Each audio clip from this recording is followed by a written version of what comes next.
अस्सलाम वालेकुम जी। मैं तुहाडा अपना अवैस कुमार सियालकोटी। रमज़ान संधू साहब तशरीफ ले आए ने। इन्हां दा पिंड मंडियाला पिंड चबारे वाल जाइए ना, भागोवाल चबारा जिहड़ा सियालकोट है, उधर मंडियाला पिंड है, उत्थों ने उंज सऊदिया हुंदे ने माशाअल्लाह।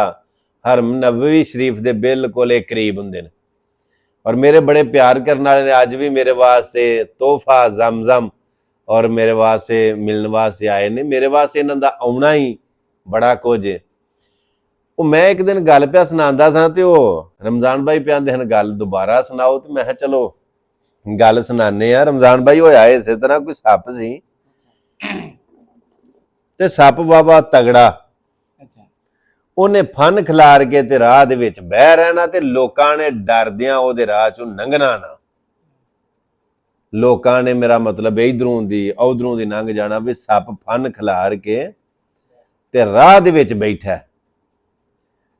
होया इसे तरह भी किसे जाके ना ते वड्डे नाग नूं इह सुनाह दिता बई तेरा सप लोकां दा राह डक के ते बैठा हुंदा ते ਉਹਨੂੰ आसू कि तेरा वजका वावा बन गया, ठाठिया बन गया, रोब बन गया ते थोड़ी जी रियायत कर। तो उन्हें आख्या भी तुसीं जाके ना ते सप नूं मेरा सुनाह दिओ। ते उन्होंने आख्यो मेरी गल सुन जे। नाग दा जिहड़े वेले सुनाह आया सप नूं ते सप अपने वड्डे बजुर्गां दे हुक्म दी तमील करदिआं होया हाज़र हो गया। ते नाग ने आख्या सप नूं भी गल सुन, ਇਹ ਜਿਹੜਾ ਤੂੰ ਲੋਕਾਂ ਦਾ ਰਾਹ ਡੱਕ ਕੇ ਬੈਠਣਾ ਹੈ ਨਾ, ਇਹ ਕੰਮ ਵਾਵਾ ਹੋ ਗਿਆ। ਲੋਕ ਹੁਣ ਤੇਰੇ ਤੂੰ ਖੌਫ ਖਾਂਦੇ ਨੇ, ਦਹਿਸ਼ਤ ਤੇਰੀ ਬੜੀ ਹੈ ਤੇ ਤੂੰ ਇੰਜ ਕੰਮ ਕਰ ਵੀ ਲੋਕਾਂ ਦਾ ਰਾਹ ਨਾ ਡਕਿਆ ਕਰ ਤੇ ਸਾਈਡ ਤੇ ਹੋ ਜਾਇਆ ਕਰ ਤੇ ਲੋਕਾਂ ਨੂੰ ਲੰਘਣ ਦਿਆ ਕਰ। ਤੇ ਆਖਣ ਲੱਗਾ ਸਰਕਾਰ ਗੱਲ ਮੈਂ ਤੁਹਾਡੀ ਮੰਨ ਲਈ ਨਾ, ਵੱਡਿਆਂ ਦੀ ਗੱਲ ਮੋੜੀ ਨਹੀਂ ਜਾਂਦੀ। ਤੇ ਉਂਝ ਗੱਲ ਇਹ ਵੇ ਭਈ नाग को आख्या जो भी गल है ना तू मेरी मन ते राह छड़ छड़। उन्हें आख्या छड़ छड़िया जी।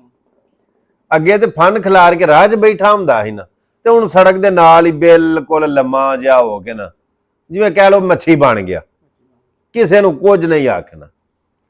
और जदों लोकां लंघण वालियां वेख्या ना भी ये किसे नूं कुछ आंदा ही नहीं, तो किसे ने रोड़ा मार, किसे पत्थर मार, किसे वट्टा मार, किसे वो ठुड्डे मार,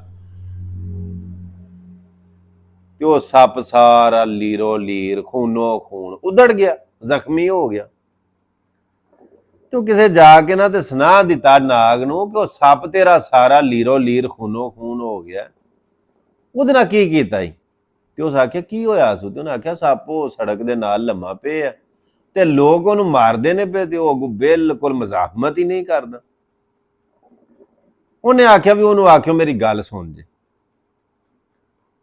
ਜਿਹੜੇ ਵੇਲੇ ਦੂਜੀ ਵਾਰੀ ਸੁਨਾਹ ਲੱਭਾ ਤੇ ਸੱਪ ਫੇਰ ਟੁਰ ਗਿਆ ਨਾਗ ਦੇ ਕੋਲ ਤੇ ਉਹਨੇ ਆਖਿਆ ਮਹਾਰਾਜ ਹੁਕਮ ਹੋਵੇ। ਤੇ ਉਹਨੇ ਆਖਿਆ ਹੁਕਮ ਕੋਈ ਨਹੀਂ, ਆਪਣਾ ਹਾਲ ਕੀ ਬਣਾ ਲਿਆ ਈ? ਤੇ ਉਹਨੇ ਆਖਿਆ ਸਰਕਾਰ ਤੁਹਾਡੀਆਂ ਕੀਤੀਆਂ ਹੀ ਆ, ਮੈਂ ਤੁਹਾਡੀ ਗੱਲ ਮੰਨੀ ਹੈ ਤੇ ਲੋਕਾਂ ਵੇਖ ਲੋ ਕੀ ਕੀਤਾ ਵੇ। ਤੂੰ ਹਾਂ ਆਖਿਆ ਸੀ ਨਾ ਛੱਡ ਛੱਡ ਤੇ ਛੱਡ ਛੜੇ ਨੇ ਸਾਰੇ ਰਾਹ ਚ।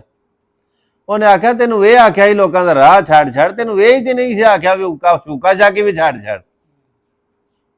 तू मेरा मतलब हुक्का मुक्का सारा कुछ छड़ गया मैं जो बिल्कुल शूका शाके भी छड़ छड़ीए ना ते आ जिहड़े लोग हुंदे ने ना कन टुटे ये भी चढ़ाई कर जांदे ने। ते गल इस तरह गल स्नान दा मकसद ये वे कि रिछां दे घोल कलंदर जानदे ने ते जे मेरा मतलब बंदा छड़ छड़े ना ते दा मतलब ये नहीं हुंदा कि वो भुल गया सारा कुछ। वो वलवतर ते गुण ते ओहदे कोल ही हुंदे ने ना, लिहाजा किसी की शराफत तो नजायज फायदा नहीं चुकना चाहिए। जे कोई बंदा तुहानू रिप्लाई नहीं करता, जवाब नहीं देता तो मत समझो कि मेरा मतलब वो सारा कुछ भुल गया। वो ना हो फिर मुंडू छुंडू तो दोबारा कहता पहले सफे तो शुरू करना पाइए।